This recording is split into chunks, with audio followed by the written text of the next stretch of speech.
Bismillahirrahmanirrahim. Saya mau bertanya, apakah alasan Ustadz mau masuk Islam dan meninggalkan Kristen? Terima kasih. Mau masuk Islam karena tidak mau masuk neraka. Kalau di Kristen masuk neraka, di Islam tidak masuk neraka. Islam masuk surga. Jadi kalau alasan masuk Islam, tidak ada alasan dari manusia. Laqad anzalna ayatin mubayyinatin wallahu yahdi may yasha'u ila siratin mustaqim. Kata Allah, sesungguhnya kami sudah menurunkan ayat-ayat yang memberi penjelasan dan Allah memberi petunjuk kepada siapa yang dikehendaki ke jalan yang lurus. Jadi kami masuk Islam bukan keinginan kami. Allah yang memberi hidayah, tapi dasar mengapa kami sampai kepada Islam tentu ada ikhtiarnya, ada perjuangannya. Karena mendapatkan Islam itu nggak mungkin hanya mengharap dari Allah. Nggak sembarang orang dikasih petunjuk. Jadi dasar pemahaman kami, dulu saya orang akademik, jadi mendasarkan pemahaman bahwa saya diislamkan oleh kebohongan dan ketidakbenaran kitab suci orang Kristen. Jadi saya ini bukan diislamkan oleh Al-Quran, diislamkan oleh kebohongan dan kitab suci dari kitab suci orang Kristen. Saya kemudian melanjutkan, sudah jelas kematian. Jadi sulit bagi kami untuk menembus gerbang hidayah itu, berat. Karena dari kecil sudah dididik dengan studi Holland Spragen, sudah dididik oleh Belanda dari Sondag School, katekismus sampai menjadi pendeta. Benteng yang begitu kuat dalam kekafiran, sulit dirobohkan. Lalu orang tanya, apa alasan saya masuk Islam? Oh, saya nggak pernah masuk Islam. Islam yang masuk ke dalam saya. Ini tuh beda. Kalau masuk Islam biasanya cuma karena mau kawin.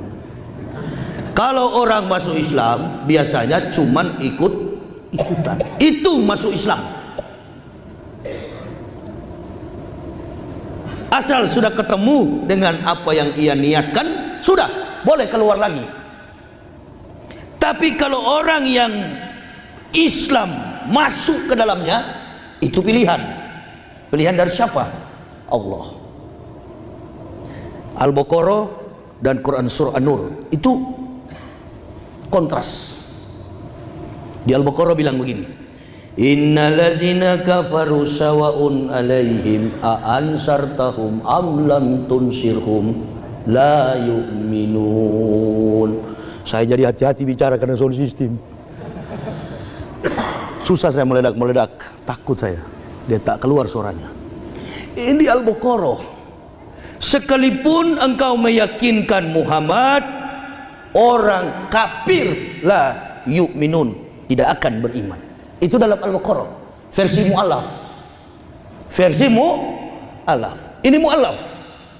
Karena di kamus besar bahasa Arab, mu'alaf itu orang yang dibujuk hatinya. Saya dan istri anak-anak tidak ada yang bujuk, berarti bukan. Jelas ya? Sistematis, kontekstualis, teologis, dan rasional. Itu Islam. Islam bi ilmi. Islam itu ilmu. Al ilma bil kasab la bin nasab. Islam itu ilmu. Ilmu itu dipelajari bukan karena nasab. Satu itu. Jadi tidak jadi ukuran. Antum duluan Muslim dibanding Yahya Waloni, belum jadi ukuran.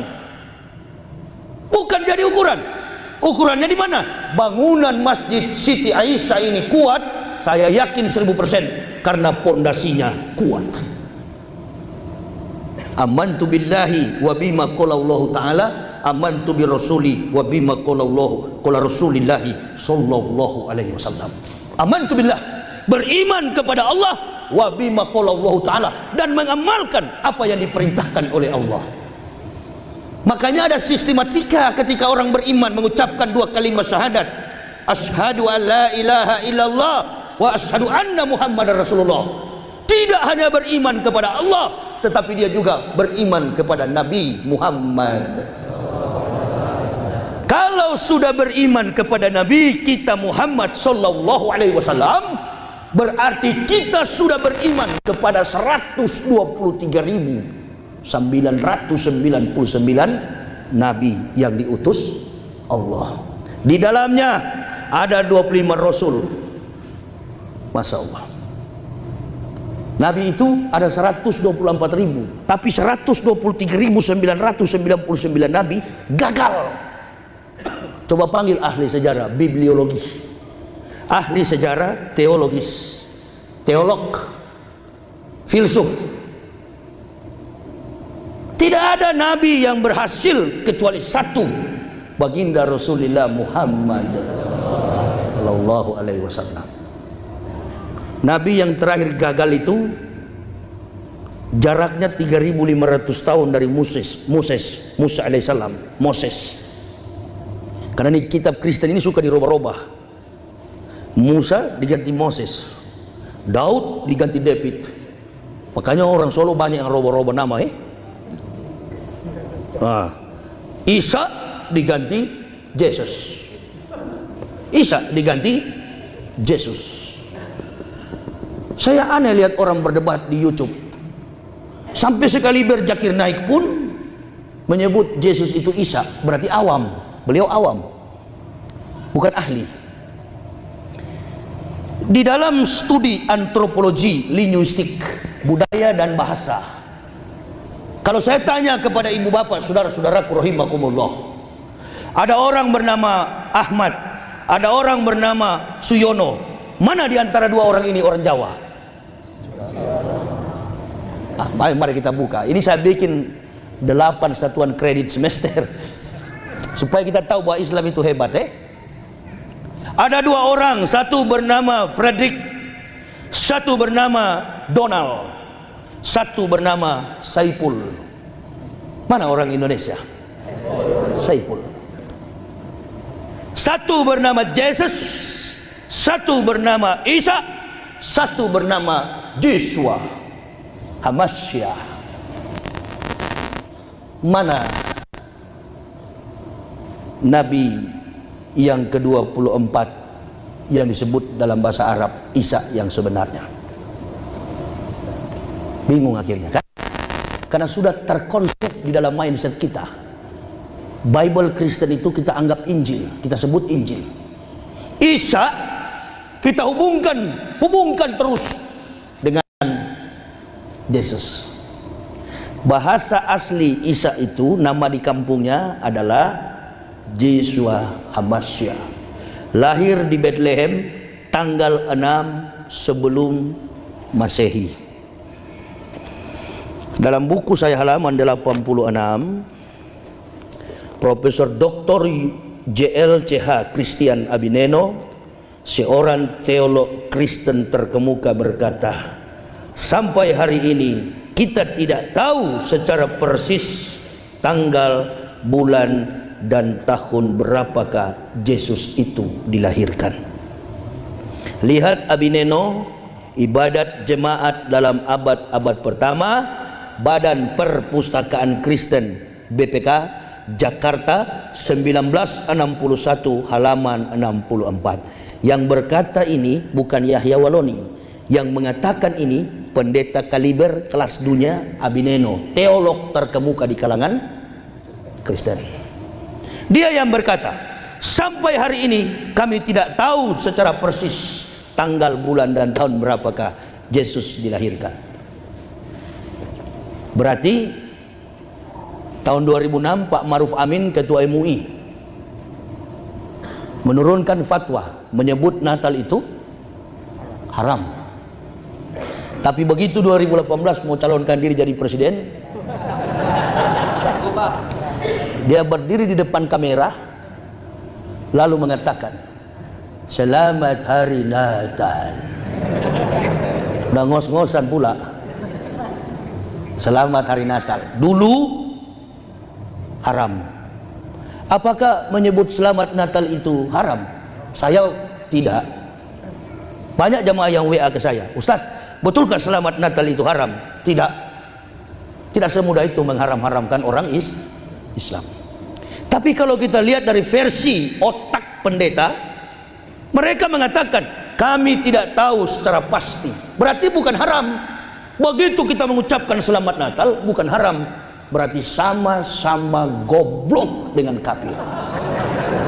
Mana lebih keras kira-kira? Keras boleh, tapi ilmiah, sehingga lawan tak mampu untuk membendung. Lapor polisi pun nggak mempan ini. Karena ini bukan saya bilang, saya cuma menyampaikan. Pendeta sendiri yang ngomong, tidak ada data secara persis. Tanggal 25 Desember itu adalah hari kelahiran anak dewa matahari. Perjalanan inilah yang mendorong saya untuk mencari tahu di mana letak kelahiran Al-Masih atau Yesus HaMashiach. Dia lahir di Baitlam, Bethlehem, tanggal 6 sebelum Masehi. Romawi menjajah Yerusalem dari tahun 65 sebelum Masehi sampai 6 Masehi. Isa dilahirkan 6 sebelum Masehi. Nabi kita Muhammad dilahirkan 21 April tahun 571. Jelas kan? Sehingga kita di kalangan umat Islam ada yang merayakan Maulud Nabi. Nggak usah lagi kita bilang itu haram. Kalau antum tidak mau ikut, nggak apa-apa. Nggak apa-apa, itu kan syukur. Sedangkan Kristen saja yang salah dirayakan Natal. Antum ngomong apa? Berhenti tuh menghina-hina sesama Muslim. Bidah kafir kepada sesama hanya memperkokoh benteng kafir itu. Makanya orang kafir mencari titik kelemahan di mana ada keretakan perpecahan antara ukhuwah Islam. Ini saya paling tidak suka kalau dengar ada penceramah yang suka menjustis sama Muslim. Karena saya suka kalau orang Islam itu bersatu. Saya bukan NU. Kalau